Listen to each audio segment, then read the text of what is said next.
expositivo es el que toma el punto principal de un pasaje, lo hace el punto principal del sermón y lo aplica a la vida de hoy. Significa que no venimos a la palabra de Dios para que la palabra de Dios nos sirva a nosotros.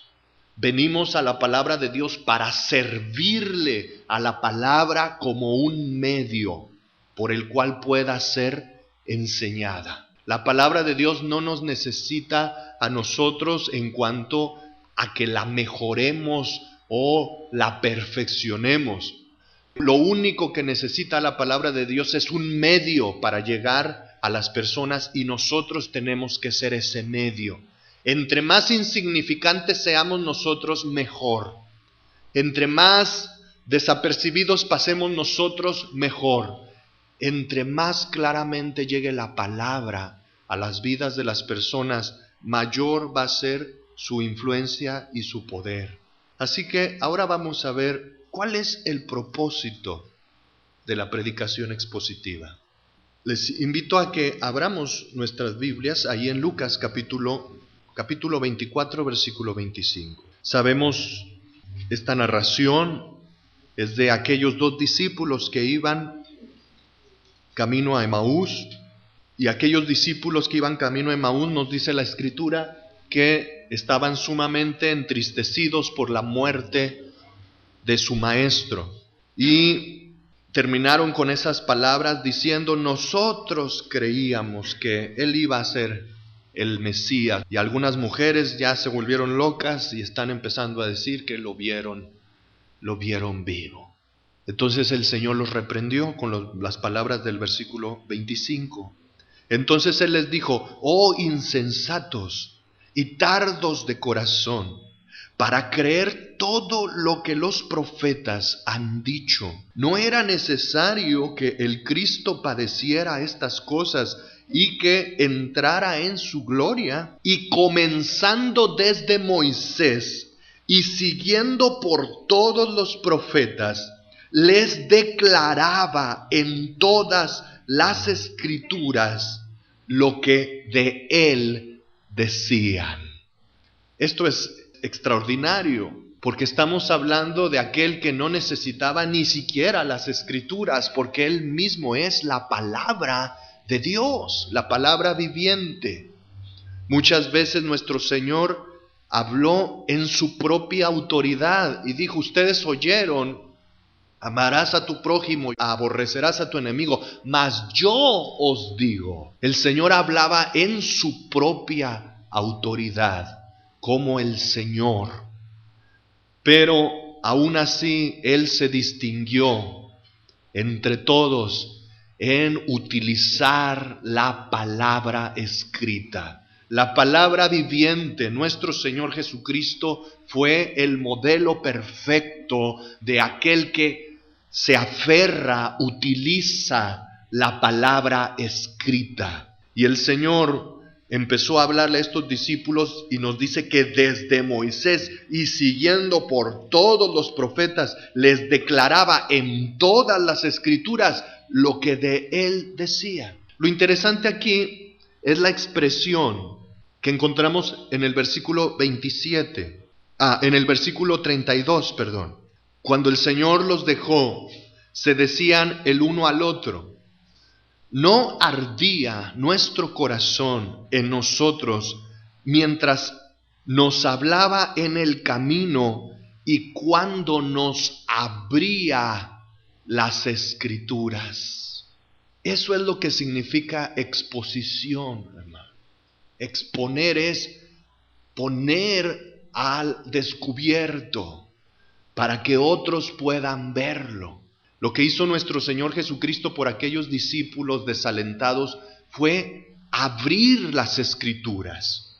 Para ellos estaban cerradas. Por eso pusimos en esta representación: insensatos y duros de corazón. Para ellos la Biblia era un libro cerrado, las Escrituras eran un libro cerrado. No había profecías, no había promesas, no había nada de qué tomarse para enfrentar aquella hora tan oscura. ni para gozarse en la victoria de su Maestro, de su Salvador. Para ellos era como si las Escrituras no existieran. Y nuestro Señor llega y corrige eso. Y les empieza a decir, ¿qué no dijo Moisés? ¿Qué no dijo Isaías? ¿Qué no dijo Jeremías? ¿Qué no dijo Ezequiel? ¿Qué no dijeron los profetas?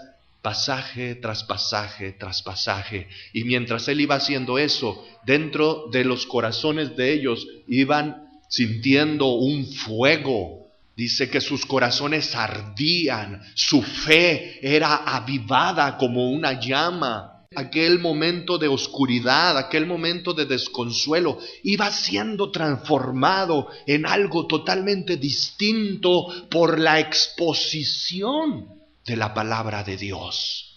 Y lo que ellos recuerdan es, no ardían nuestros corazones cuando nos abría las Escrituras. ¿Cómo somos los seres humanos tan enemigos en nuestra naturaleza de la palabra de Dios? Todo lo podemos desear, todo nos puede agradar, todo menos la palabra de Dios. Somos personas que tenemos nuestras propias ideas de cómo deben ser las cosas. Somos como Naamán, dando cátedra de cómo se tienen que hacer las cosas. Naamán sabía muy bien cómo tenía que salir Eliseo y cómo tenía que tocarlo e invocar a su Dios. Y él sabía cómo tenía que ser toda esa gran ceremonia de sanidad. ¿Realmente qué sabía Naamán? Estaba diciendo puras imaginaciones de su corazón. Eliseo le manda un criado que te vayas y te zambutas 7 veces al río Jordán. Y rompió todos los esquemas que tenía Naamán de lo que era una increíble ceremonia de sanidad. Esto siempre nos sucede. ¿No dijeron los discípulos, no sentías tú el poder de su presencia? ¿No sentías como que de él emanaba como una electricidad? ¿No veías como un halo de luz alrededor de él? Se notaba que en él había un poder. No ardían nuestros corazones cuando Él nos abría las Escrituras. Lo que los había impresionado era el estado de su corazón al ser expuestos a la palabra de Dios. Fue lo que recordaron del Cristo resucitado. Fue lo que recordaron del Cristo viviente. Que ese Cristo vivo podía hacer arder sus corazones al abrir las Escrituras. Tenemos nosotros que entender que el arma más poderosa de Satanás para destruir a los seres humanos no son los símbolos satánicos, no son los monitos vudús, hermano, no son las nubes malignas de presencias malignas. No es eso. El arma más poderosa de Satanás es nuestra ignorancia de la palabra de Dios y del poder de Dios. Nuestra ignorancia de las Escrituras y del poder de Dios. Mientras más camino usted va a conocer muchos casos, gente buena, humanamente hablando, gente inclusive con un deseo de agradar a Dios, pero al ignorar lo que las Escrituras dicen, haciendo un desastre de sus vidas. Eso es algo muy doloroso, porque la palabra de Dios es la herencia, es el tesoro que tiene la iglesia de Cristo. Y que personas que tengan una intención sincera destruyan sus vidas, destruyan sus hogares, destruyan sus congregaciones, porque ignoran lo que Dios dice. Es una de las cosas que más me duele. Si fueran del mundo, si no tuvieran una Biblia en sus púlpitos o una Biblia en sus hogares, lo entenderíamos, hermanos. Pero alguien que tiene una Biblia tan cerca, pero para esa persona esa Biblia es un libro cerrado, porque nadie se ha encargado de abrir las Escrituras para que sus corazones ardan en el poder del Espíritu de Dios que santifica a los creyentes. Recuerde, por ejemplo, el caso de David. ¿Era sincero David cuando quería llevar el arca del pacto a Jerusalén? Sí. ¿Adoraba David sinceramente a Dios? Sí.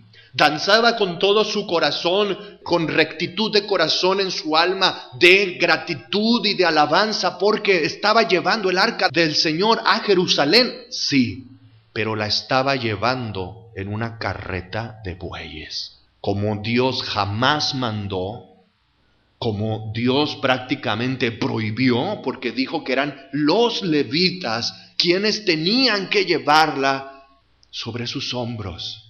Y sucedió una desgracia. Que fuera el ungido del Señor no impidió que sucediera una desgracia.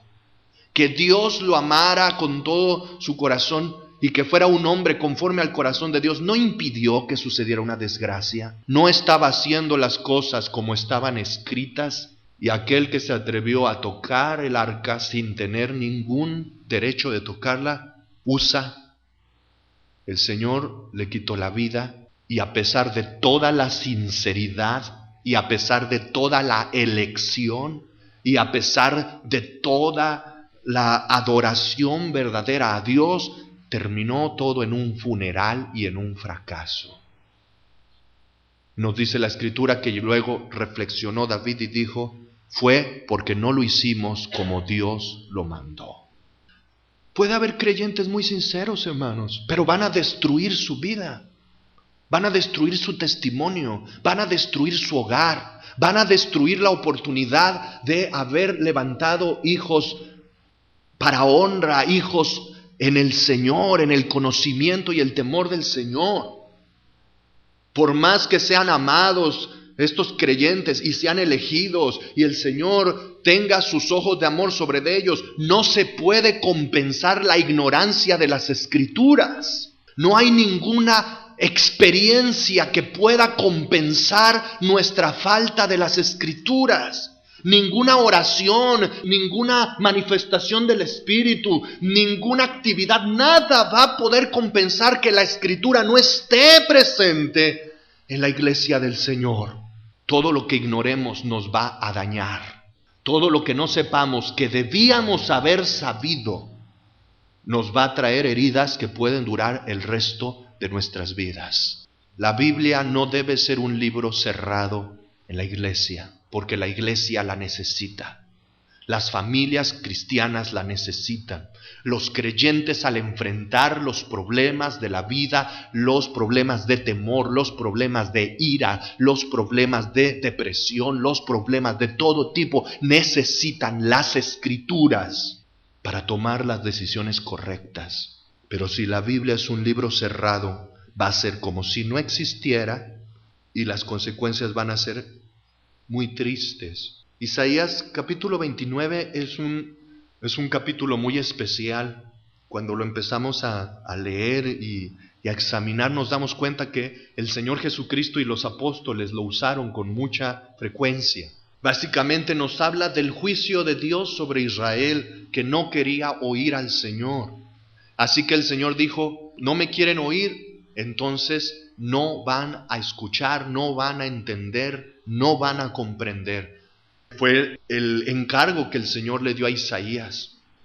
Ve y dile a este pueblo, de oídos oiréis, pero no vas a entender. Con los ojos vas a ver, pero no vas a percibir, porque el corazón de este pueblo se ha hecho duro, se ha hecho insensible. Así que dice Isaías 29:11, y os será toda visión como palabras del libro sellado, el cual si dijeren al que sabe leer y le dijeren, lee ahora esto, él dirá, no puedo, porque está sellado.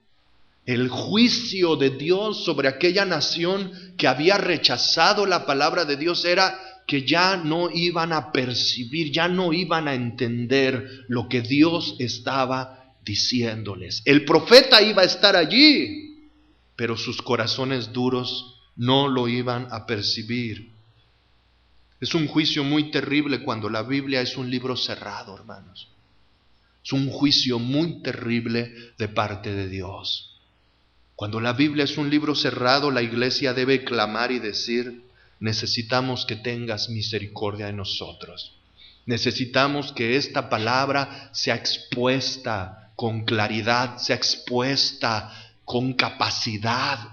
Necesitamos que levantes verdaderos predicadores de tu palabra, porque si las personas se empeñan en amar la mentira, Dios trae un juicio y entrega a las personas a las mentiras que sus corazones han amado. Casi todo el mensaje de Isaías se conjunta el juicio con la promesa de misericordia. Y la segunda parte de este mismo capítulo habla cómo Dios va a tener compasión una vez más y cómo ese estado tan calamitoso va a ser cambiado a una nueva realidad. Y nos dice allí, 7 versículos después: en aquel tiempo los sordos oirán las palabras del libro y los ojos de los ciegos verán en medio de la oscuridad y de las tinieblas. Cuando Dios les mostrara su misericordia, hasta los sordos iban a poder oír la palabra de Dios y hasta los ciegos iban a poder ver. Por supuesto, nuestro Señor Jesucristo enseñó que Él era el cumplimiento de aquellas palabras y que en su ministerio los ciegos iban a ver y los sordos iban a oír, como vemos en el capítulo 9 de Juan, donde dice: para juicio yo he venido, para que los que no ven, vean, y los que dicen que ven, sean cegados. Un libro cerrado o un libro abierto, todo depende de si las escrituras son abiertas para ser entendidas o no.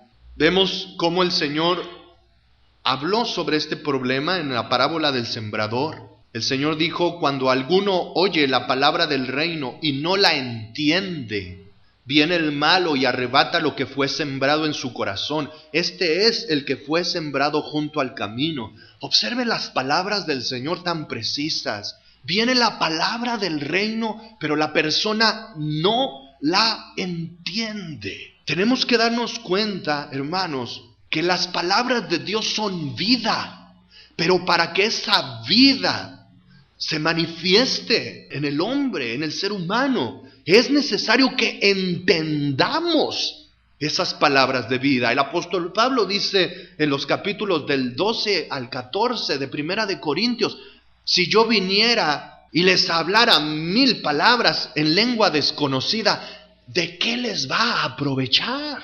Prefiero hablar 5 palabras en mi entendimiento que 10,000 palabras que ustedes no puedan entender.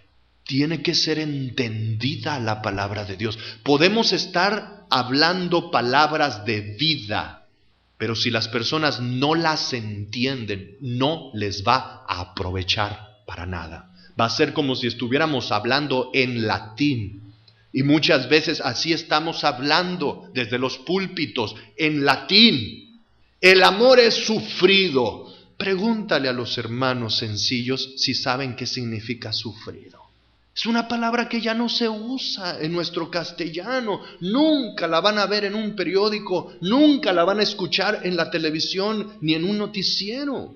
Si el predicador no le explica a la congregación que sufrido significa paciente, y que lo que Dios nos está diciendo es que el amor es paciente, no le va a aprovechar para nada que hayamos dicho palabras de vida. Va a ser un libro cerrado para la congregación. Y a veces nos preguntamos, bueno, ¿y por qué no hay resultados? Puede ser que la gente no está entendiendo lo que estamos diciendo.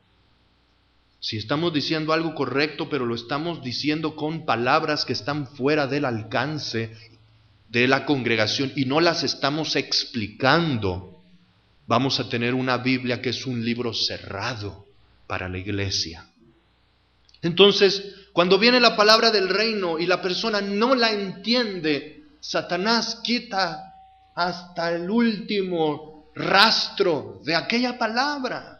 No la pudo comprender, no pudo echar raíces. Luego nuestro Señor habla del buen terreno, Mateo 13:23, y nos dice: mas el que fue sembrado en buena tierra, este es el que oye y entiende la palabra. Fíjese la precisión otra vez de nuestro Señor. La persona no solo necesita oír, necesita entender para que la palabra de Dios lleve fruto en la vida de los creyentes. Algo que vamos a tener que aprender al predicar expositivamente, hermanos, es que no es suficiente con que usted transmita las ideas de la Biblia. Usted debe explicar las palabras en que esas ideas fueron transmitidas. La palabra justificación, la iglesia tiene que entenderla. La palabra propiciación, redención, reconciliación, esperanza, revelación. Todas las palabras bíblicas deben ser entendidas por la congregación, porque cada una de esas palabras tiene un mensaje muy importante y necesario para la iglesia. Pero si todas esas palabras son desconocidas y si no les damos una explicación, tenemos un libro cerrado que no puede bendecir a aquellos que están oyéndolo, porque no está prácticamente en su propio idioma. Hay una anécdota, me parece que es verídica, de cuando Lutero se dedicó a traducir las escrituras al alemán. Cuando llegó a la parte de los sacrificios, instrucciones que tienen mucho que ver con las partes del animal, con los diferentes cortes del animal. Así que fue a una carnicería y le preguntó al carnicero: ¿cómo se llama esta parte? Esa parte se llama así. ¿Y cómo se llama aquí este muslo? ¿Cómo se le dice? Ese muslo se llama de esta manera. ¿Y cómo? Para poder traducir en el lenguaje que el pueblo pudiera entender. También de él se dice que antes de predicar, le predicaba a una sirvienta muy ignorante, sin estudios. Y aquella sirvienta le decía: doctor Lutero, no entendí esa palabra que usted dijo. ¿Qué es eso de divinidad? Divinidad significa... Y empezaba él a hacerse consciente de las limitaciones de su pueblo, de aquel pueblo al que le tenía que abrir las escrituras. A veces podemos cometer un error, ya que la exposición de la palabra va a requerir de nosotros mucho más estudio de las escrituras. Podemos caer en un falso intelectualismo. Podemos caer en que nosotros somos gente estudiosa y por lo tanto vamos a estar utilizando, pues no palabras que cualquiera puede entender. Eso es completamente erróneo. Usted tiene que estudiar como nadie estudia la escritura en su congregación y luego poner esas palabras en el lenguaje más sencillo que hasta un niño pueda entenderlo. Tenemos nosotros que aprender a huir de las palabras rebuscadas. Tenemos que aprender a decir las cosas en el lenguaje más sencillo, porque tenemos que abrir las escrituras. Y si estudiamos mucho y lo que estudiamos lo dejamos en griego y en hebreo y en términos técnicos, no abrimos nada. Todavía sigue siendo un libro cerrado para la congregación. Se habrán abierto las escrituras para nosotros, pero no para aquellos a quienes les estamos sirviendo. Entonces, seamos cuidadosos con eso. Es necesario que se entienda la palabra de Dios. Para eso es la predicación expositiva. ¿Recuerda aquella famosa pregunta? ¿Pero entiendes lo que lees?, le preguntaron a el eunuco etíope. Y dijo: ¿cómo podré si alguno no me enseñare? Y rogó a Felipe que subiese y se sentara con él. Otra vez, el eunuco tenía las escrituras. El eunuco estaba leyendo las escrituras. Podríamos decir, la Biblia estaba abierta para él. No, para él era un libro cerrado. Aunque la estaba leyendo, ¿de quién dice esto el profeta? ¿A qué se refiere? No estaba él en la capacidad de recibir el mensaje de vida en su corazón. ¿Cómo entenderé si alguno no me explicara? Y eso fue precisamente lo que hizo Felipe. Entonces Felipe, abriendo su boca y comenzando desde esta escritura, le anunció el evangelio de Jesús. No dijo, echa a un lado ese rollo, hombre, yo te voy a decir. No, este rollo que tú tienes es muy valioso. Déjate explico lo que significa. Déjate muestro lo que dice. Tenía aquel eunuco las palabras de vida delante de sus ojos, hermanos. Como cordero fue llevado al matadero, y como oveja delante de sus trasquiladores, enmudeció y no abrió su boca. Las palabras de vida estaban delante de sus ojos, pero era incapaz de recibir el mensaje. Necesitaba aquel que Dios había llamado para que le pudiera explicar y decir, mira, lo grande y lo valioso que es esto que tú estás leyendo. Tenemos que abrir las escrituras. Así que cuando un predicador o un maestro o una maestra de escuela dominical o alguien que está explicándole el evangelio a otra persona, en lugar de abrir las escrituras, las cierra y empieza a contar chistes y anécdotas y cuánta cosita interesante con el que la gente va a estar muy entretenida, hermanos, está cometiendo un crimen delante de Dios.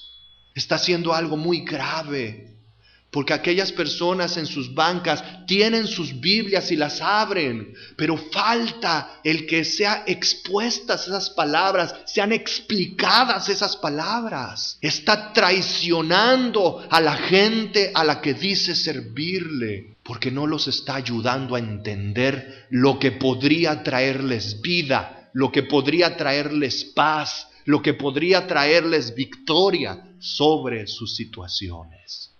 Así que nosotros debemos ser como Felipe, nosotros debemos ser como nuestro Señor Jesucristo, nosotros debemos ser como todos aquellos siervos verdaderos de Dios que se dedicaban a abrir las Escrituras para que a partir de las Escrituras viniera la salvación y la santificación a las personas. Exposición significa que vamos a sacar algo para que tenga más luz, dar más luz a un pasaje a través de su contexto, explicando por qué se dijo aquello y qué es lo que realmente significan esas palabras. Sin embargo, aquí es donde entra el reto.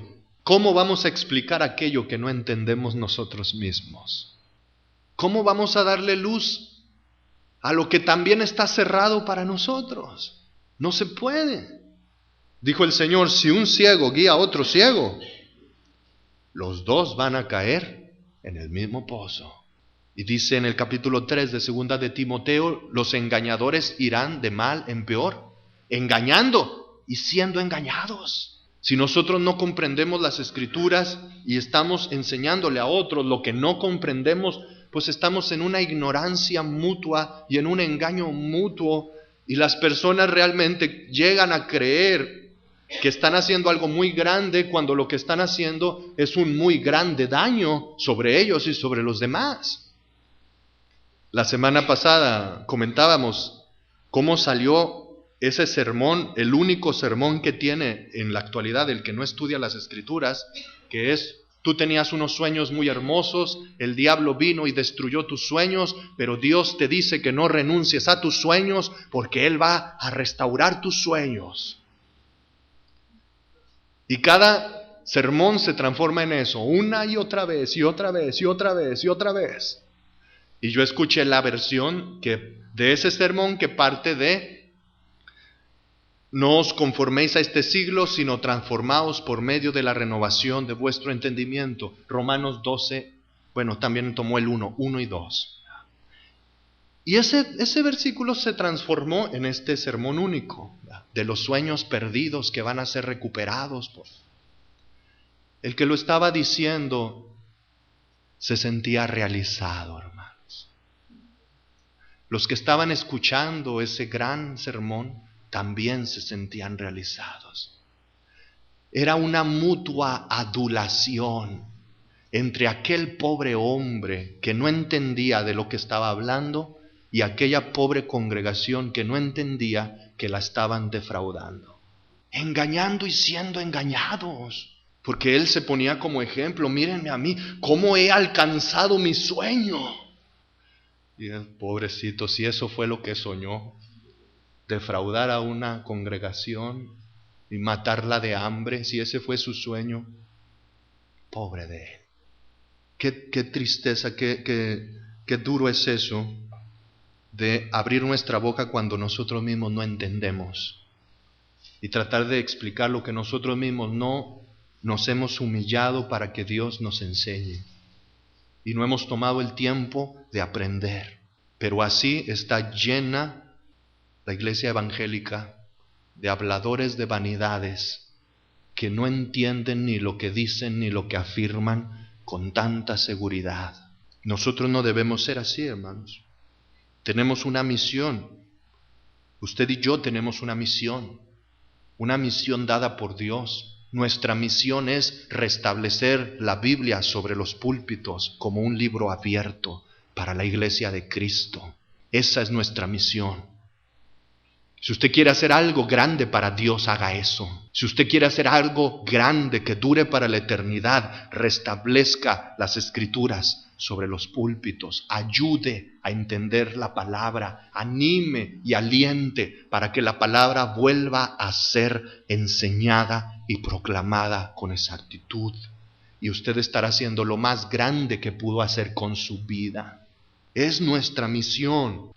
Por supuesto, solamente Dios tiene el poder para que hombres y mujeres entiendan su verdad y se vuelvan hacia su verdad. Pero cada persona que tiene preocupación por enseñar correctamente la palabra tiene que saber que tiene una misión en este mundo. Y nuestra misión no es andarnos peleando con los demás, hermanos. Nuestra misión no es andar criticando a los demás.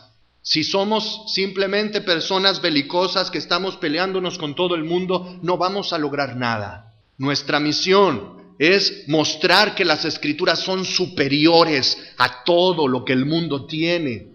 Tenemos que mostrar que las Escrituras son superiores, que el pensamiento de Dios es superior a ese sermón único de los estafadores, que Dios tiene cosas más importantes y más grandes que decirles a la humanidad. Y lo vamos a hacer exponiendo con precisión y con la ayuda del Espíritu de Dios las Escrituras. Y aquellos que puedan entender la verdad lo van a abrazar y lo van a aceptar, hermanos. Así que solo es posible explicar bien aquello que primero se ha estudiado bien. Ese es el fundamento de la predicación expositiva. Solamente es posible enseñar bien lo que se ha estudiado bien. Los creyentes tenemos que ser como Esdras, que había preparado su corazón para inquirir en la ley del Señor y para cumplirla y para enseñar en Israel sus mandamientos. Tenemos que ser escribas diligentes del reino de los cielos. Así que vamos al siguiente punto. ¿Cómo se relaciona la predicación expositiva y el estudio bíblico? ¿Cuál es la relación que hay entre ambos? Vamos a ver la importancia del estudio. En 2 de Timoteo 2:15, el apóstol Pablo hizo este encargo a Timoteo. En la versión Reina Valera dice así: procura con diligencia presentarte a Dios aprobado, como obrero que no tiene de qué avergonzarse, que usa bien la palabra de verdad. Eso de usa bien da un poquito de problemas al traducirse, porque es una palabra que significa cortar derecho. Entonces, por ejemplo, la versión anterior, la Reina Valera de 1909, dice que traza bien la palabra de verdad. Hay un poquito de variación sobre qué era lo que se cortaba derecho. Algunos piensan que eran los cueros que se cortaban derecho y se tenían que hacer cortes derechos. Otros dicen que lo que se cortaban derechos eran los surcos en la tierra, que era una palabra que se utilizaba cuando se araba para no hacer surcos todos chuecos, sino derechos y abrirse un camino derecho en la tierra. Hay diferentes opiniones sobre qué era esto que se cortaba derecho. Otros piensan que era una referencia a cómo se debían dividir las palabras al leer los pergaminos.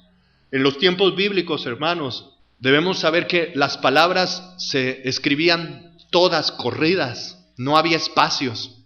Entonces todos estos espacios que vemos no estaban ahí.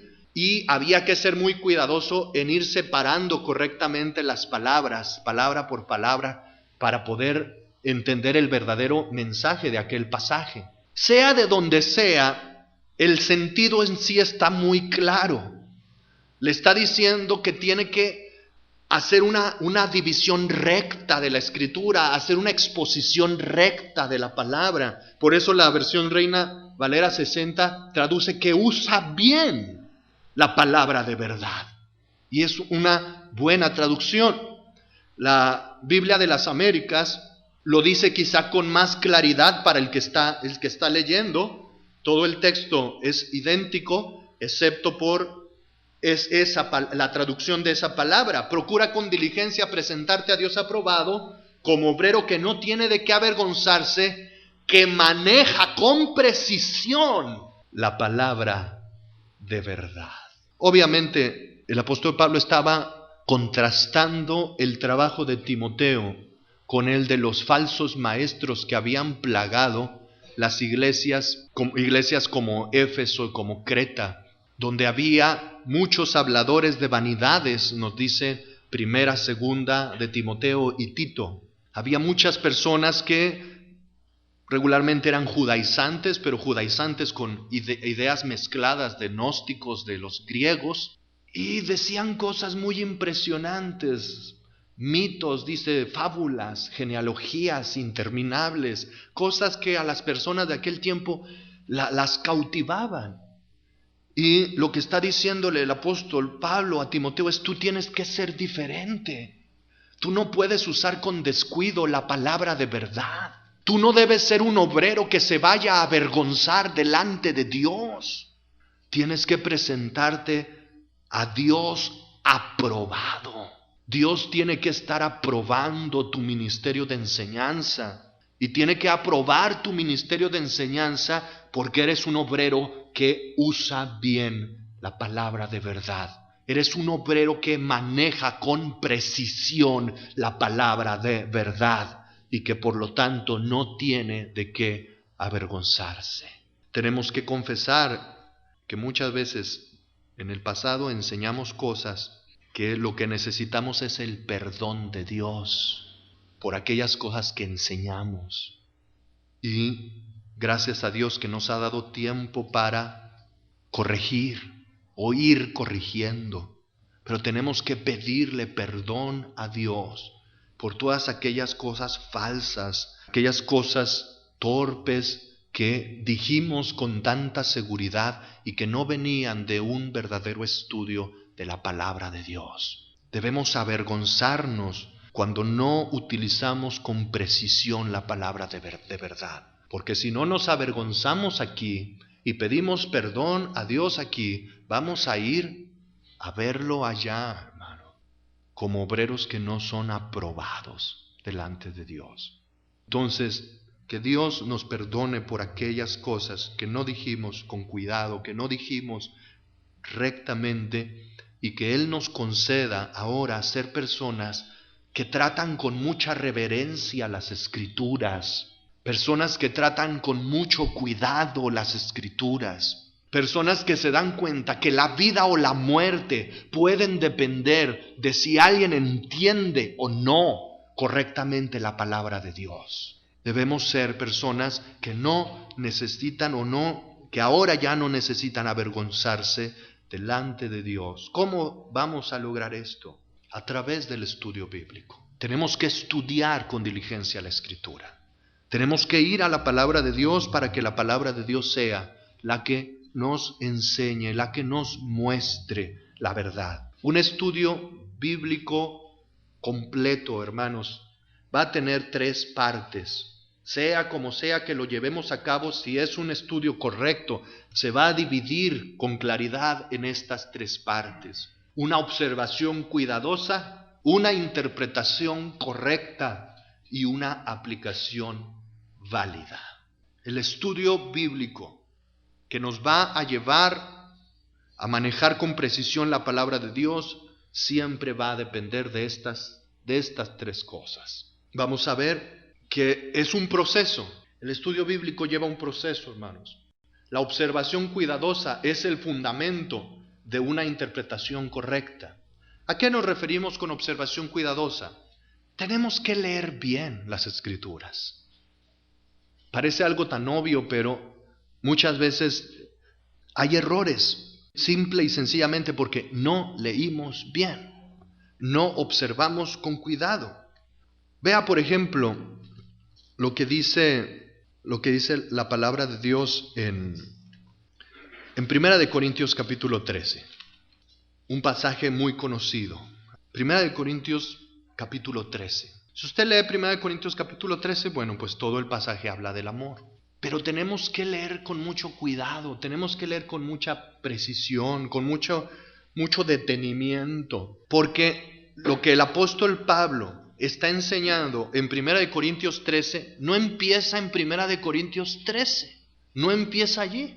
Entonces, cuando no leemos con cuidado, no nos damos cuenta que, por ejemplo, esta frase empieza prácticamente en la mitad del versículo anterior. Mas yo os muestro un camino más excelente. Y entonces menciona el camino más excelente del que está hablando. Pero esa frase misma empieza con una palabrita que dice más. Pero yo les muestro un camino más excelente. Y ese pero significa voy a contrastar lo que he dicho con lo que viene. Entonces ese simple pero del versículo anterior nos hace que tengamos que retroceder más. Y nos damos cuenta que todo esto comienza en el capítulo 12 y que sigue hasta el capítulo 14. Esas son cosas que un intérprete de las Escrituras debe observar. Alguien que maneja con precisión la palabra de verdad debe observar estos pequeños detalles. Puede ser prácticamente irónico eso de pequeños detalles, pero que son finalmente los que nos van a mostrar el significado de las palabras. Si usted no observa con cuidado, no va a poder interpretar correctamente. Por eso decimos, la observación cuidadosa es el fundamento de una interpretación correcta. Entre más descuidados seamos, más incorrectas van a ser nuestras interpretaciones de la Escritura. ¿Qué sucede? Que muchas veces el pastor, el predicador o el siervo de Dios o la hermana que enseña en la escuela dominical tienen muchas cosas que hacer y están a la carrera aquí y allá en todas partes. Pero tengo que dar una enseñanza, vamos a poner a alguien que no sea tan irresponsable, el día de mañana. Tengo que dar una enseñanza el día de mañana.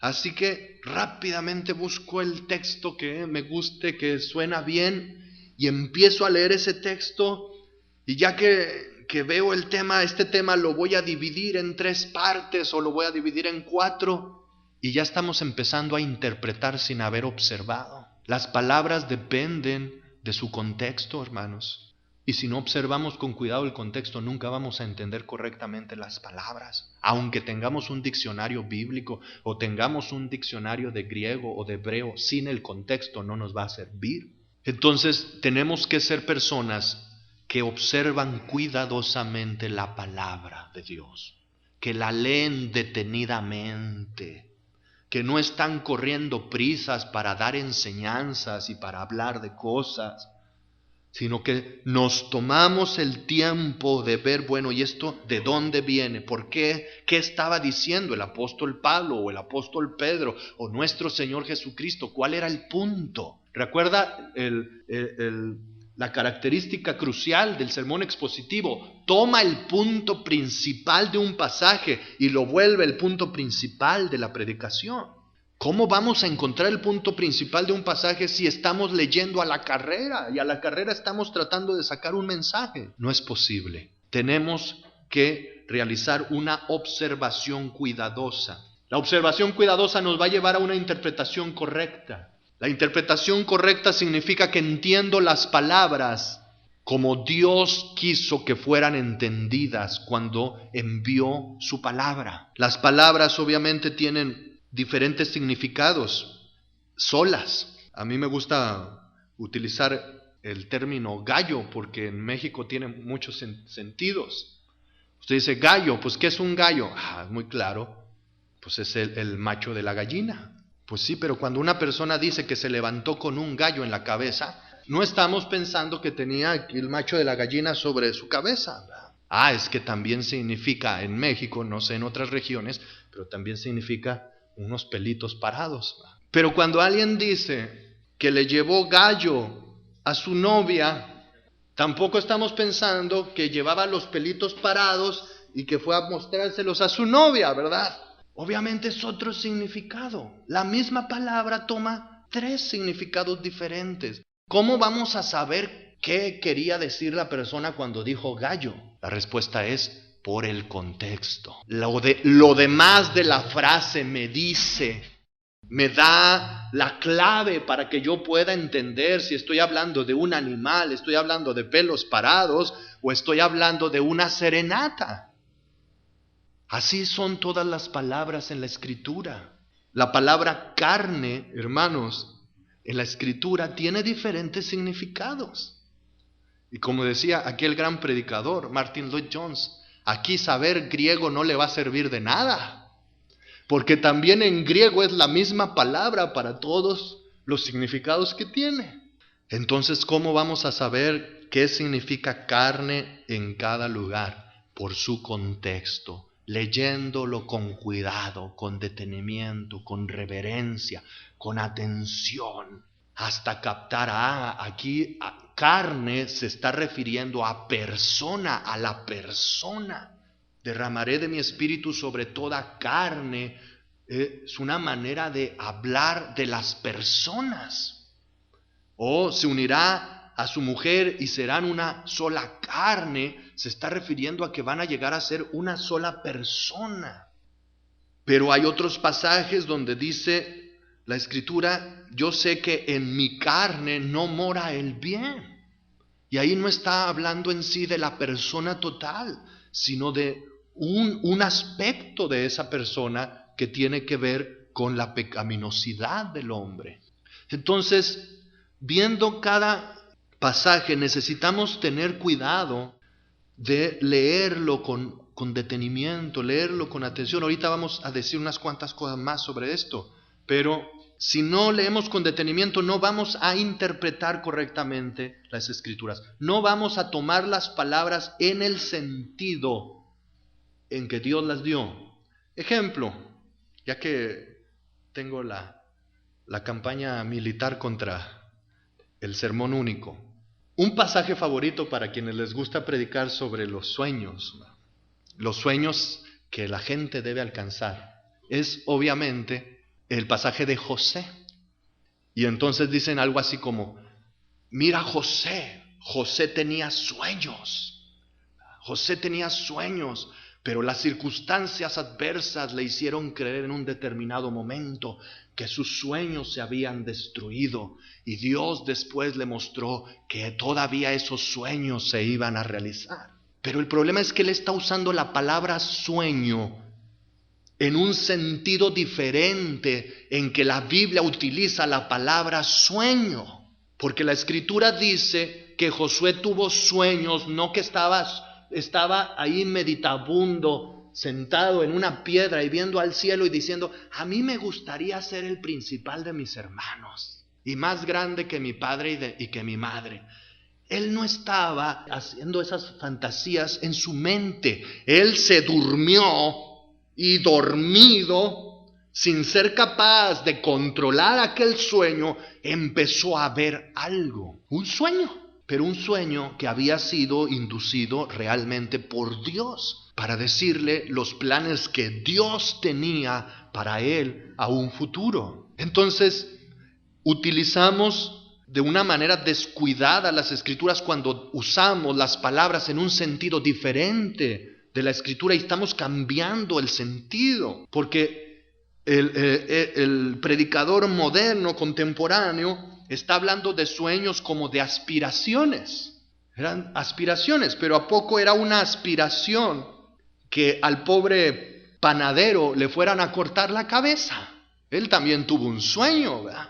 Su sueño no era que le cortaran la cabeza en cuanto a una aspiración. Él tuvo un desdichado sueño que le decía una realidad que iba a acontecer. No era una aspiración, era un sueño realmente. Debiera ser innecesarias explicaciones de ese tipo en nuestras sociedades, hermanos, pero estamos en tiempos de irracionalidad, en que se usan las Escrituras como no deberían usarlas.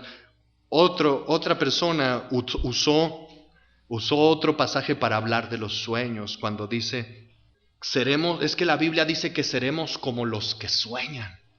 El Salmo, ¿qué? 126. Seremos como los que sueñan. Así que me dijo así la explicación aquel joven. Es que Dios nos da sueños para que nosotros los realicemos. Eso es lo que significa ese pasaje. Por supuesto que no es lo que significa. Está hablando de la cautividad, y cuando el pueblo de Dios regrese de la cautividad, ni siquiera lo va a poder creer. Vamos a ser como los que sueñan. Va a ser algo extraordinario, pero no tiene que ver con lo que le quieren, hermano, achacar a la palabra sueño. Una interpretación correcta es lo único que nos puede llevar a una aplicación válida de la palabra de Dios. Que ahí es donde entramos, digamos, en los aspectos prácticos. Usted utiliza la Escritura con cuidado, la observa con cuidado, la va a poder interpretar correctamente. La interpreta correctamente, la va a poder aplicar de una manera válida. Interpreta mal la Escritura porque la leyó descuidadamente, y la aplicación puede ser desastrosa para la vida de alguien, hermanos.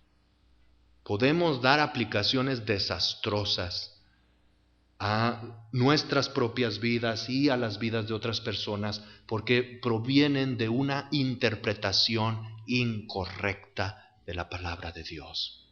Dicen que en una ocasión, esto es verídico, un joven recién casado tenía muchos problemas en su matrimonio. Así que el consejero bíblico pues estuvo hablando con él y sondeándolo y diciéndole, pues si son tan diferentes ustedes y tan improbable que formaran un hogar, ¿por qué escogió usted a esta muchacha y por qué esta muchacha lo escogió a usted?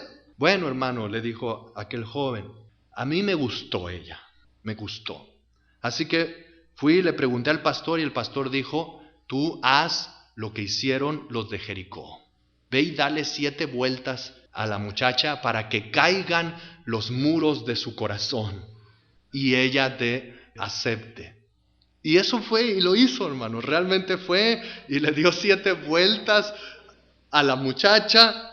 Y la muchacha, pues se la puede imaginar viendo a aquel joven dándole 7 vueltas. Y como que sí la mareó. Porque le pregunta el joven, ¿sientes algo? Y dijo ella, pues sí, siento algo extraño aquí en mi corazón. Y lo tomaron como señal de Dios, de que los muros de su corazón habían caído porque Dios estaba bendiciendo aquella campaña militar amorosa.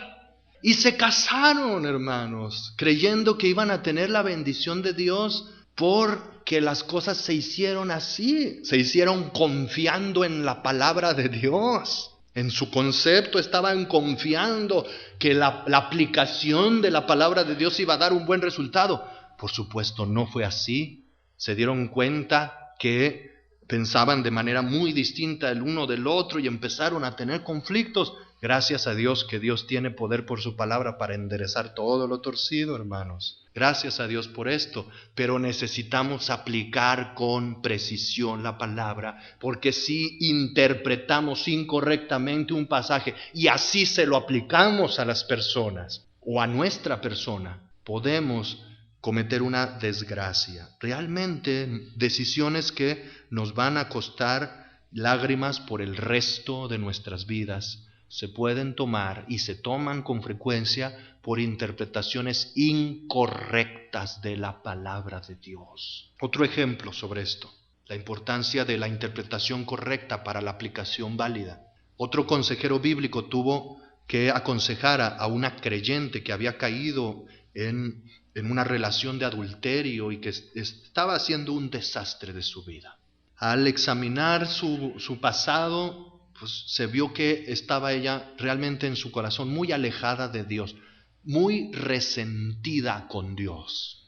Escarbando más, ¿por qué siente usted este resentimiento y esta falta de confianza en Dios? Y ella empezó a explicar: mire, hermano, cuando yo era niña, mis papás tuvieron problemas y estaban a punto de divorciarse. Y yo, en mi desesperación, fui con otra cristiana mayor que yo y le conté lo que estaba pasando y que me dolía mucho. Y ella me dijo que Dios había prometido que si dos personas se ponían de acuerdo aquí en la tierra sobre cualquier cosa, les sería concedida en el cielo. Así que nos pusimos de acuerdo ella y yo.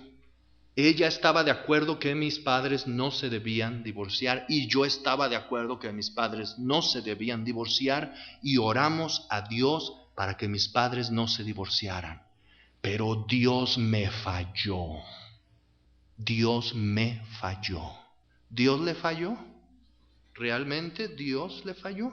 Hermanos, tenemos que ir al contexto de ese pasaje y ver de qué estaba hablando nuestro Señor. Y nos damos cuenta que Él no está hablando allí del poder de lámpara mágica de la oración. Que por cierto, ningún pasaje de las Escrituras apoya el concepto de que Dios sea nuestro genio de la lámpara mágica y que va a hacer todo lo que nosotros le digamos. Ese pasaje está hablando acerca de la reconciliación entre creyentes y de la disciplina de la iglesia hacia los creyentes y de la presencia de Cristo en medio de ellos cuando se está realizando la obra de restauración entre creyentes. Entonces, por supuesto que estaba mal aplicado ese pasaje, pero trajo una excusa al corazón de aquella muchacha para decir que Dios le había fallado, y como Dios le había fallado, pues no tenía ella por qué confiar en Dios, porque sus promesas no eran tan fieles como decían que eran. Cuidado con las interpretaciones incorrectas de la Escritura. Realmente pueden llevar a resultados desastrosos. ¿Cómo fue ayudada esta mujer? El hermano tuvo que abrir las Escrituras, ir al pasaje, leer el contexto y mostrarle la enseñanza general de la palabra sobre la oración y la soberanía de Dios. Cuando ella entendió eso, se dio cuenta que obviamente había pecado mucho contra Dios, desconfiando de su fidelidad, se arrepintió, le pidió perdón al Señor y empezó a enderezar su vida para salir de aquel desastre en que estaba sumida su vida. Solamente una interpretación correcta es el fundamento de una aplicación válida de la palabra de Dios. Así que, por lo tanto, tenemos que ser diligentes, hermanos, y cuidadosos en nuestro estudio de las Escrituras. Vamos a hablar brevemente sobre el primer punto, la observación. La observación cuidadosa es el fundamento de una interpretación correcta. Gracias a Dios que los principios más importantes de la observación cuidadosa son universales y muy sencillos de entender. Una observación cuidadosa, lo primero que se basa es en una lectura de comprensión excelente. Gracias a Dios que una lectura de comprensión excelente está al alcance de todo aquel que lea con regularidad. No necesitamos ir a una universidad para que nos enseñen a leer excelentemente bien. Lo que necesitamos es leer todos los días y frecuentemente. Pero muchas veces vemos gente que está tratando de enseñar las Escrituras que balbucea al leer. Está además pero no porque tengan el problema de la tartamudez, que es algo muy distinto, ¿verdad? Hay quienes, va a haber creyentes que son tartamudos y eso no tiene ningún efecto sobre su comprensión de las cosas. Me refiero a alguien que tartamudea porque no puede leer bien. Y alguien que tartamudea porque no puede leer bien está en una situación de más peligro de interpretar incorrectamente porque no alcanza a hilar su mente las ideas. Prácticamente se está fijando en sílabas, ni siquiera en palabras, mucho menos en párrafos. Entonces, queremos interpretar correctamente las Escrituras, tenemos que observarlas cuidadosamente. Pero para observar cuidadosamente las Escrituras tenemos que leerlas bien. Si usted tiene problemas para leer con fluidez, en voz alta, tiene que corregir ese problema, mi hermano. Ese problema solamente puede venir de que leemos esporádicamente, que no nos dedicamos a la lectura. Claro, por ahí podrá haber algún creyente que tenga reales problemas de dislexia. Bueno, la gracia de Dios es mayor que todas las dificultades que podamos afrontar. No estamos hablando de ese aspecto, hermano, pero estamos diciendo de alguien que ha sucumbido a la situación actual. ¿Cuál es la situación actual? Las personas cada vez leen menos. Y en México nunca fuimos un país de lectura, quiero que lo sepa, ni desde la colonia no lo fue. Todo el tiempo tratamos de nivelar el nivel de lectura de México y nos topamos que cuando queríamos nivelarlo llegamos a este tiempo en que el nivel de lectura de todo el mundo viene de bajada. Así que imagínese cómo está la situación. Hay un problema que se llama analfabetismo funcional. El analfabetismo funcional son las personas que sí conocen las letras, sí pueden leer, pero no leen bien porque nunca leen, nunca lo han practicado. Entonces no pueden leer bien, no pueden leer fluidamente, no pueden en su mente ir enlazando las ideas. Hermanos, si Dios nos dio un libro sagrado, nos dio ese libro sagrado para que lo leyéramos. No nos dio un video sagrado para que lo viéramos, ni un MP3 sagrado para que lo escucháramos. Nos dio un libro sagrado para que lo leyéramos. Por supuesto, en los tiempos en que los creyentes no podían leer, inclusive creyentes amantes de la Escritura se consagraban a su pueblo, leyendo en público las Escrituras para que los que no supieran leer las pudieran oír. Siempre va a haber recursos para subsanar cualquier obstáculo. Pero si a usted Dios le dio la bendición de ir a una escuela, cuando menos primaria, donde le enseñaran a leer, es nuestra responsabilidad leer bien, aprender a leer bien las Escrituras. No debe haber dificultades en leer de corrido. Si tenemos dificultades, empiece a leer muchos más capítulos de la palabra. Léalos en voz alta. No le dé vergüenza. Día tras día, y usted va a ver cómo esa capacidad empieza a mejorar. Obviamente, para poder leer con toda corrección, necesitamos leer sistemáticamente toda la Biblia. Esta es uno de los secretos más sencillos, más al alcance de todos los creyentes, más al alcance de todos los expositores y de los más vitales. Jamás va a exponer usted correctamente la Escritura si no la lee sistemáticamente de principio a fin una y otra vez. Cuando a un creyente le decimos, ¿usted ya ha leído toda la Biblia? No, pues yo creo que sí. ¿Cómo que usted cree que sí? Pues sí. He leído en una parte y en otra. Yo creo ya en todos estos años ya debo haberla leído todo. No, no es así. No es así. Si estamos leyendo selectivamente, esto sí, aquello me gustó, nunca vamos a desarrollar, hermanos, el contexto que nuestro corazón y nuestra mente necesitan para interpretar correctamente las Escrituras.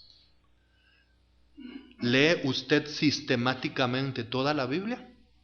Ese tiene que ser su primer compromiso, su primer compromiso hacia la exposición de la palabra de Dios. Vea a los siervos de Dios, vea por ejemplo la predicación de Esteban. La predicación de Esteban. Y se va a asombrar, decir, este hombre, cómo tiene en su mente todo el desarrollo histórico de Israel y cómo puede utilizar todo eso para llevarlo al punto crucial de nuestro Señor Jesucristo. El apóstol Pablo hace lo mismo en sus sermones en el libro de los Hechos. El escritor a los Hebreos hace lo mismo en el capítulo 11, hablando de uno y otro y otro y otro y otro de los santos, exponiendo lecciones de su vida con una claridad impresionante, porque eran hombres que cumplían el mandamiento de Dios, sino que en la ley del Señor está su delicia, y en su ley medita de día y de noche. Hay tantos malos predicadores en este tiempo, hermanos, sencillamente porque no leen la Biblia. No leen la Biblia. Y le puedo asegurar que si pudiéramos ir hacia sus cuartos de estudio, si acaso tienen alguno, no los veríamos allí leyendo con devoción, con amor las Sagradas Escrituras. Las Escrituras por sí mismas son muy claras, pero estamos muy llenos de prejuicios, estamos muy llenos de deseos de nuestras propias sabidurías, y todo eso nos nubla nuestro entendimiento del verdadero intento de las Escrituras. Entonces, ¿quiere usted exponer con fidelidad la palabra? Empiece a leerla sistemáticamente. Hay muchos métodos de lectura, usted los puede encontrar en internet. Hay uno de McChain, muy famoso. Algunas Biblias tienen un método para leer toda la Biblia en un año. Hay otros para leer la Biblia en 2 años o 3 años. Sea cual sea que escoja usted, llévelo con regularidad y lea la Biblia completa una y otra vez, y otra vez, y otra vez, hermanos, hasta que sea como aquel anciano al que le preguntamos, ¿cómo cuánto ha leído usted las Escrituras? No, pues fácilmente más de 70 veces, de principio a fin. Toda su vida había sido constantemente leer de principio a fin la palabra. Los grandes expositores de la palabra hacían esto, hermano, y todavía lo hacen. No hay un sustituto para la lectura fiel. Queremos a veces libros especiales, y otra vez saber griego y saber hebreo. Si no somos fieles en el castellano, no vamos a ser fieles en ningún otro idioma. Tenemos que ser fieles en nuestra propia lengua a la palabra de Dios.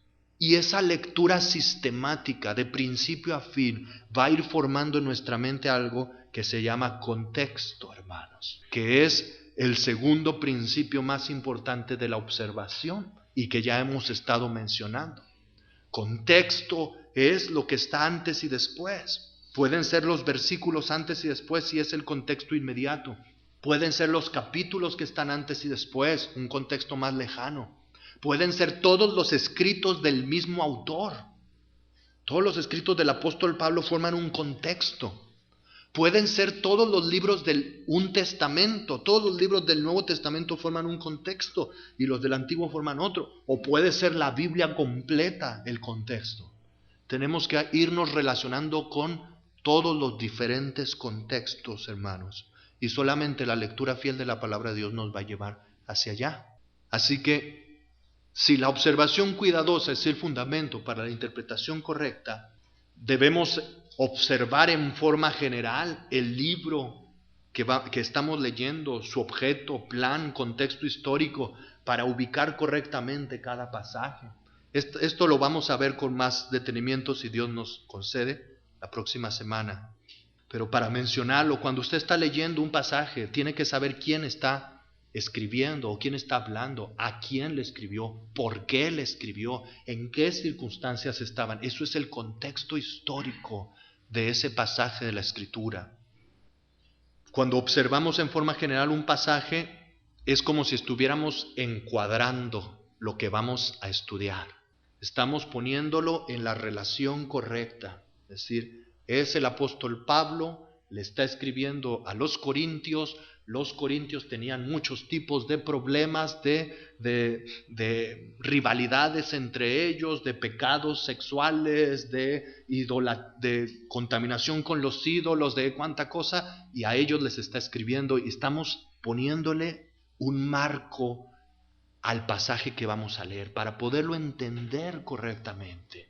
Entonces, no hay predicación expositiva como café instantáneo, ¿verdad?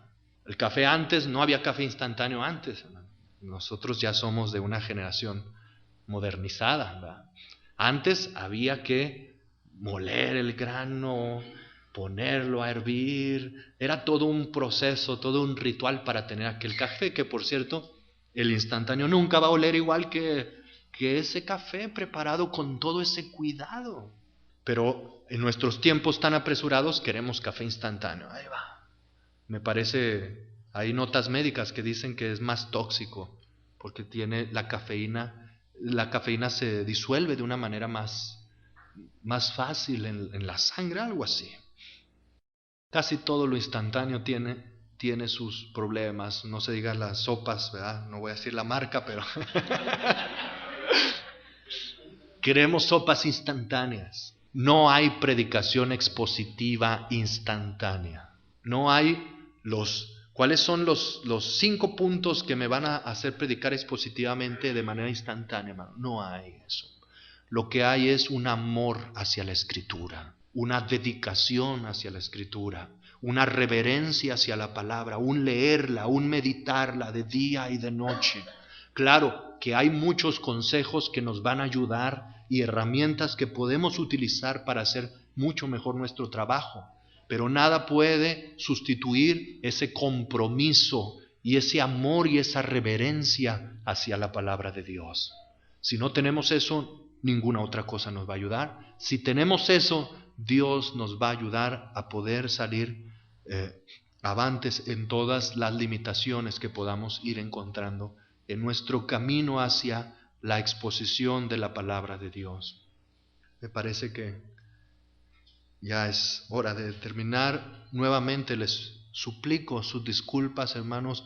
Voy a hacer todo esfuerzo posible y a rogarle al Señor que no se vuelva a repetir. A las 3 de la tarde, con la ayuda de Dios, vamos a estar aquí la próxima semana. Dios les bendiga.